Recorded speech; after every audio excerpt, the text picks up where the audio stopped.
හැමෝටම අදත් ආදරෙන් පිළිගන්නවා අපේ YouTube channel එකට. මෙහෙට ඉතින් හොඳටම රස්නේනේ.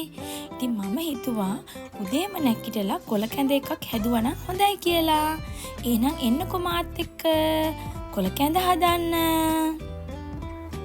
මං කැඳ හදන්න කියලා ගත්තේ මුකුණු වැන්න, ගොටු කොල, කරපිංච කියන කොල වර්ග තුන තමයි.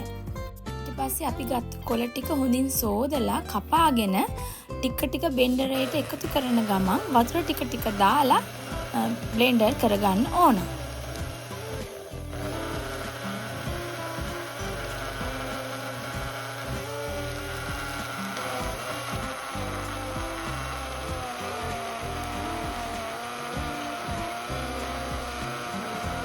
පස්සේ අපි මුලින්ම ගන්න යුෂ ටික, ඒ කියන්නේ තද කොළ පාට යුෂ ටික පෙරලා අයින් කරගන්න ඕන.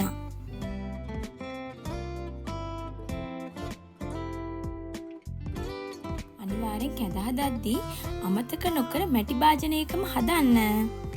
ඊට පස්සේ එකපාරක් බ්ලෙන්ඩ් කරගත්ත කොළ ටිකට පොල් ටිකක් දාලා කලින් ගත්ත යුෂ ටිකකුත් දාලා නැවතත් හොඳින් බ්ලෙන්ඩ් කරගන්න. ඊට පස්සේ මෙන්න මේ වගේ ලා පැහැති කොළ පැහැයක් තමයි අපිට කැඳේ එකේ පේන්න තියෙන්නේ. ඊට පස්සේ බ්ලෙන්ඩර් කප් එක හොඳට සෝදලා ඒකට පිසගත්ත බත් ටිකකුයි චූටි ඉඟුරු කෑල්ලකුයි චූටි සුදුලුණු කෑල්ලකුයි දාලා අපි කලින් සාදාගත්ත අර කැඳ යුෂ තියෙනවනේ ඒ ටිකකුත් දාලා හොඳට බත් ටික පොඩි වෙනකම් බ්ලෙන්ඩර් කරගන්න තියෙන්නේ. ඔයාලා ළඟ තියෙනවා නම් සුදු හාල් වෙනුවට රතු හාල්ව ගන්න. ඊට පස්සේ අපි හදාගත්ත කැඳ යුෂ ටික ලිපේ තියලා විනාඩි 5ක් විතර පිස ගන්නයි තියෙන්නේ. ඉතින් කැඳ බොන්න හදන්නේ. බයි.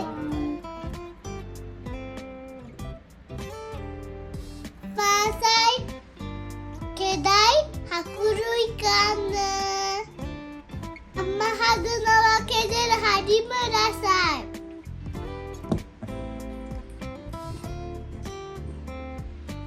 අම්මා කියනවා මට කැඳ බොන්න කියලා කොන්දේ දිග වෙනවා ලස්සන වෙනවානේ. එන අපේ චැනල් එක ප්‍රයිස් කරන්න. එහෙනම් අපේ වීඩියෝ එක හොඳයි කියලා දැනුණා නම් channel එක subscribe කරලා like කරලා comment කරන්න. ගිහින් එන්න. හැමෝටම සුබ දවසක්.